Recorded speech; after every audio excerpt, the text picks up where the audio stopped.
大家好，我係 Miss Low 嘅仔仔，你可以叫我賢仔。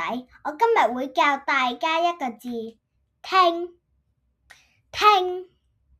從前有一個耳仔國王，佢聽到有14個人病咗啊，於是佢揾咗一心醫生嚟醫好咗佢哋啊。好啦，小朋友，而家到 Miss Law 考考你哋啦。從前有一個耳仔國王，佢聽到啲咩話？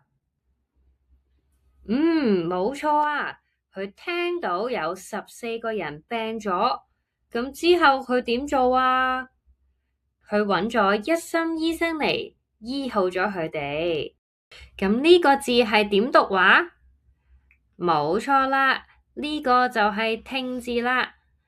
而家一齊嚟睇下聽字嘅配詞：聽見、聽到、聆聽、聽從、聽音樂。